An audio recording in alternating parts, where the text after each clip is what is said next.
বলেছেন আমি ভাসাইলাম গো ও আমার প্রতিধান সাগরের জলে আমি ভাসাইলাম গো আমার প্রতিদান সাগরের জলে।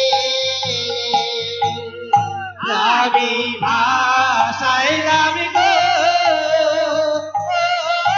আমার প্রতিদান সাগরের জলে। এইবার সুবর্ণের ঘটে দুটাই করি জল আনে আমার সুন্দরী চানি করাই দেখো নিজ পতি ধনে আমি ভাসাইলাম গো আমার প্রতিদান সাগরের জলে। এবার সুগন্ধ চন্দন দিয়া সর্বঙ্গে মাখাইয়া চানি করাই সতী নিজ পতি ধনে আমি ভাসাইলাম গো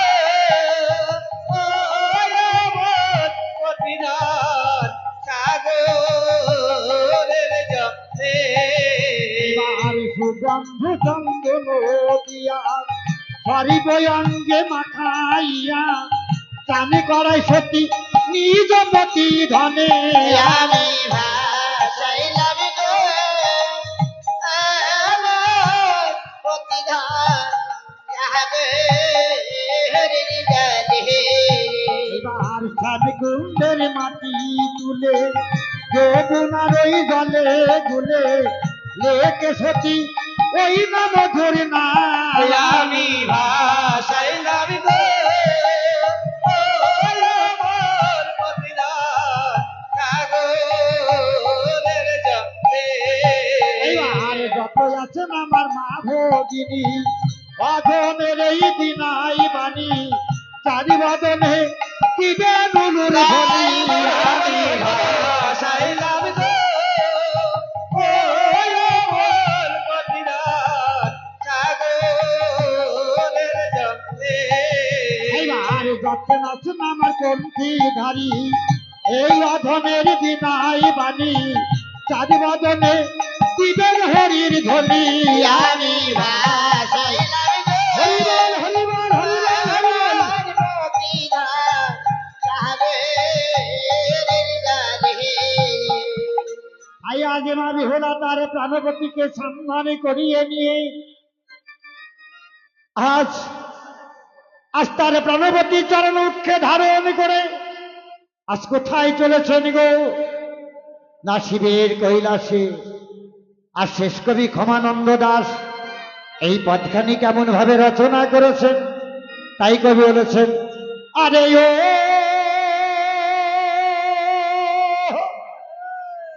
মা গঙ্গা আয় আয় আয় আয় আয়। ত্রিপুরারি মহিমা তোরি গো মায়া আরে বাবা ত্রিপুরারি মহিমা তো মহারি বাবা। রে মা গঙ্গা ত্রিপুরারি মহিমা তো মহারি বাবা।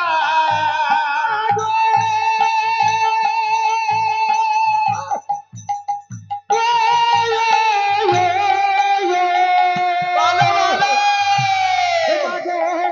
মহিমা জানিয়া হরে জপাতে রাখিল তোরে মা প্রকাশ হলো মহিমা মহারি বাবা ত্রিপুরারি মহিমা তো মহারি বাবা।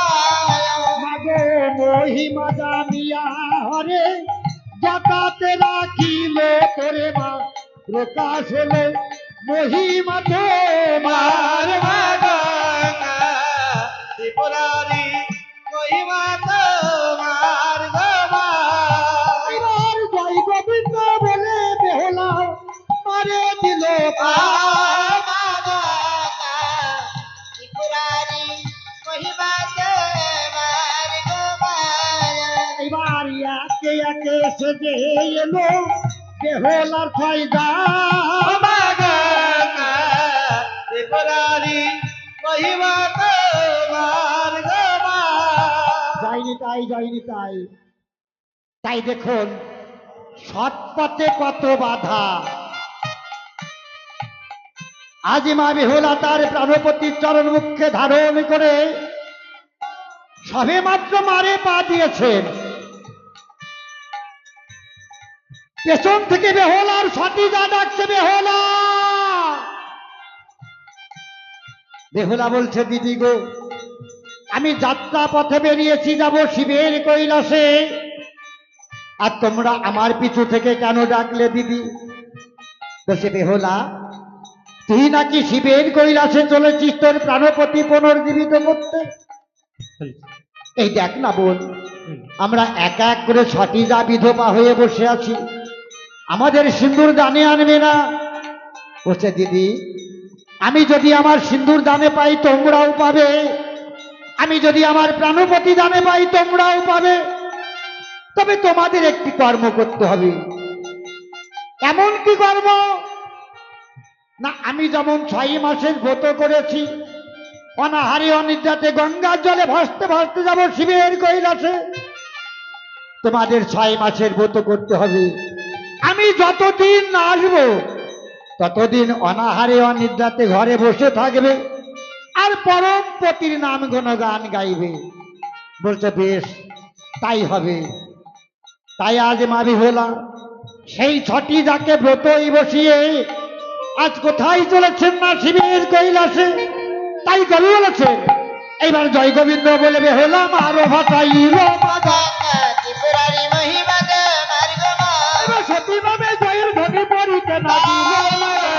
ত্রিপুরারি মহিমা তোমার গো মা তাদের গুণেতে মারো উজানো ধরিল। মা গঙ্গা ত্রিপুরারি মহিমা তোমার গো মা এবার নামের গুণেতে মারো উজানো ধরিল।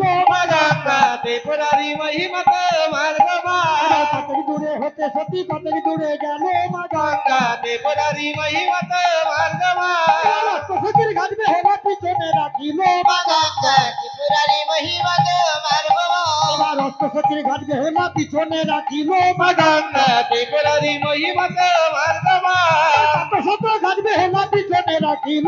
মা গঙ্গা ত্রিপুরারি মহিমা তোমার গো মা আগে ছয়তর আরো ঘাট বেহুলা নয়নে দেখিল। মা গঙ্গা ত্রিপুরারি মহিমা তোমার গো মা ছয়তর ঘাট বেহুলা পিছনে রাখিল।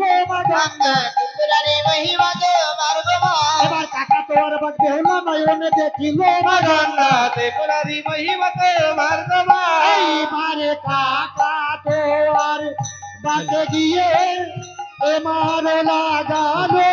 ও মা গঙ্গা ত্রিপুরারি মহিমা তোমার গো মা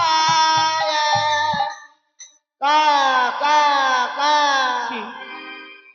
হে বাবা, আজ তুমি আমারে